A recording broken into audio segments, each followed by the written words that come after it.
Welcome Libra and all of those newcomers here. Nice to have your company. I'm Dadhichi from astrology.com.au, and I just was looking at your horoscope here, noticing that the ruler of your 12th house, house of expenditure, Mercury, has been transiting through your second house with your ruling planet. That's going to make a quick exit on the second, you'll be pleased to note. So that expense, that sort of empty wallet syndrome, if some of you have been feeling that, will come to an abrupt end after the second. Venus will spend a little bit of time there, so there's a lot of focus in the first part of the month on your finances, income, and the self-exertion. You're trying to identify yourself with what you are doing while your ruling planet Venus is transiting through this area, the second sector of your horoscope. Now, the big event this month for you takes place in your third house, the sign of Sagittarius, where you've got the past karma node, Ketu, moving through that area with the sun, and the eclipse, solar eclipse, takes place there on the 15th. Now this is very, very important. Third house is a good house for any of the malefics or any of these sorts of celestial events like eclipses to take place. The third house is the house of courage.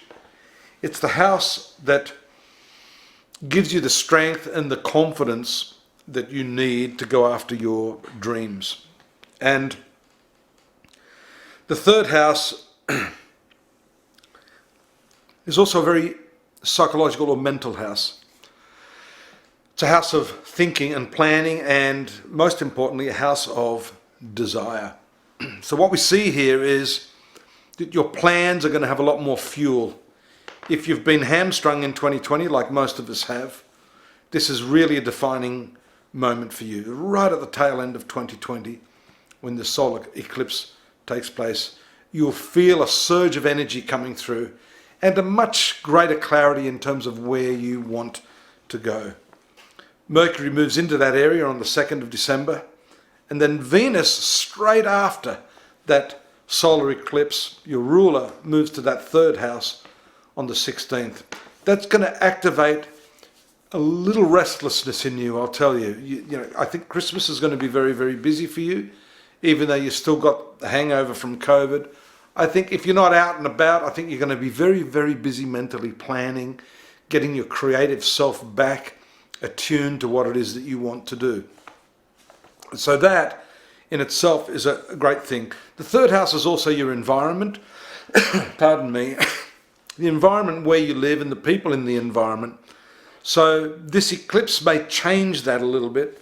And then the entry of Mercury and then Venus into that area. These are thoroughly friendly planets to you.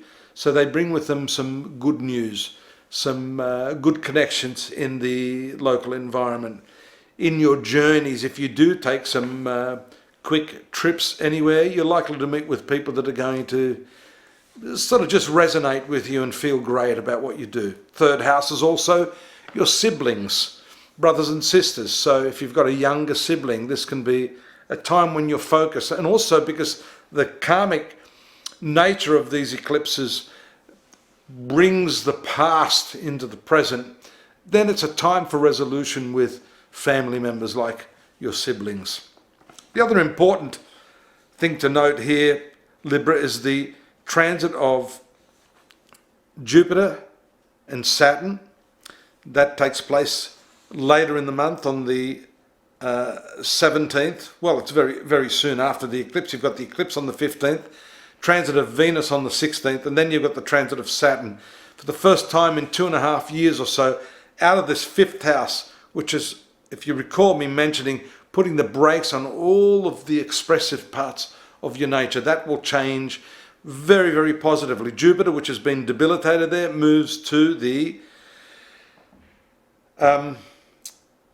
fifth house. So these areas of your horoscope have been very much constrained with Saturn. As soon as they move to the fourth house, has been constrained by these planets. Moving to the fifth house, there may be a little constraint by Saturn. However, it's very comfortable in the sign of Aquarius. So this is going to give you much more concentration, much more focus. And Jupiter is going to expand this part of your life, the fifth house. Love affairs, children, but most importantly, connectivity to that inner spiritual, creative, self-expressive part of your nature. Note also on the 22nd, the incredible conjunction of these two planets taking place there in your fifth house. And because these two planets, when they combine in a specific area of your horoscope, have an added amplification of the energies and what's noted by that house. So all of those things that I just mentioned are going to be triggered in the latter part of December 2020, and will be opening doors for you in those areas in 2021 and even beyond. So we'll be talking about that. That'll be happening when I come back in the new year in January. I hope you'll join me. And this is an opportune moment for me to thank all of you for supporting me, for listening to me, putting up with me at times, and also supporting the site astrology.com.au. Speaking of which, I'm just about to put up the 2021 yearly forecast, so keep an ear out on that. I'll be letting you know when that happens. Please subscribe if you're new. We'll be able to inform you of when there are new videos coming up or special messages that I have for you.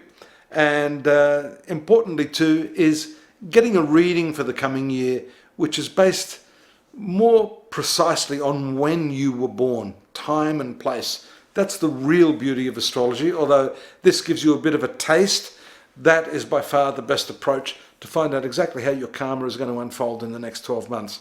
Again, thanks for your support. Have a great Christmas. I'll see you in the new year, and stay safe. Bye-bye for now.